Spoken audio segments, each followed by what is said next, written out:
Hello. So I want to say, yesterday I was talking with one of my friends, right? A couple of my friends, and one of them, we'll call him Kobe. Kobe was trying to explain to Matt that the people, the elites of this world, have been brainwashing the masses and has been spreading lies to all of the world. And Matt, he had a hard time trying to figure out why they would do this. And so I had to tell him, I had to ask him the question first: do you believe in God and do you believe in Satan? And he says, a little bit, not in the way that most people would think, you know what I mean? So I had to ask him straight up: do you believe in good and do you believe in evil? And he says, yeah, I guess so. And so I was like, do you believe that people have evil intentions? And he says, yeah, yeah. See, Matt had a hard time trying to figure out why some of the elites of this world will try to keep the minds of the people blind for power and money. And that is because they are following the spirit of Satan. It's much easier to believe this when you actually believe in God and Satan. When you know that those two entities are real, it is much easier to believe that. We live in a kingdom full of darkness. This is actually the world that we live in. He actually asked me this question the other day.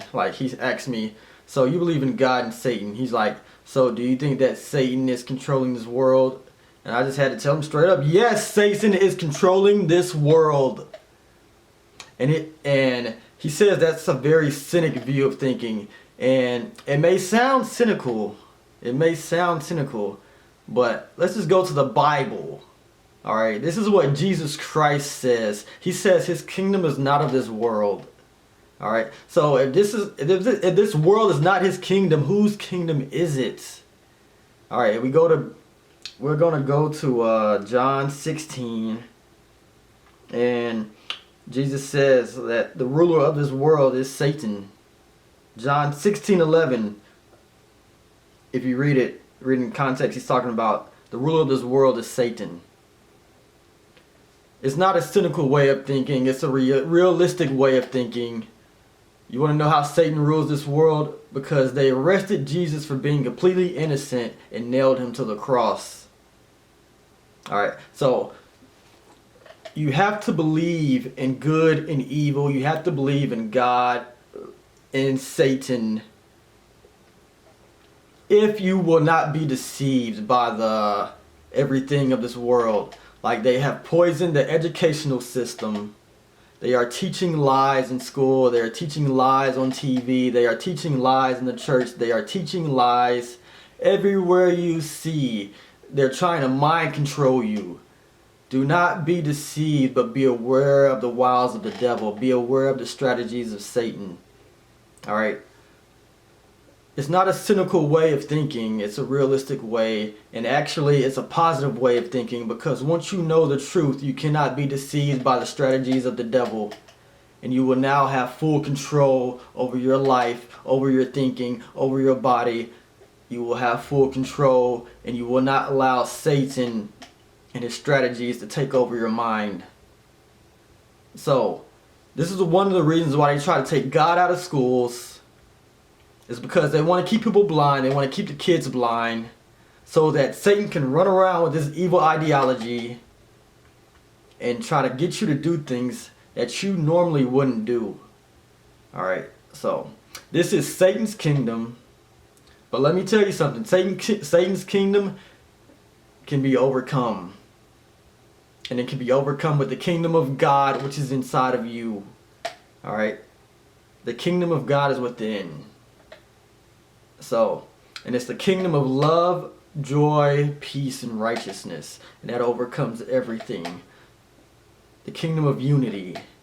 Alright? So, Satan's kingdom can be destroyed only if you are aware that he even exists.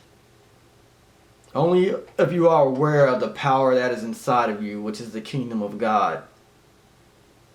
So he found this talk so hard to believe because he had trouble believing in God in the first place.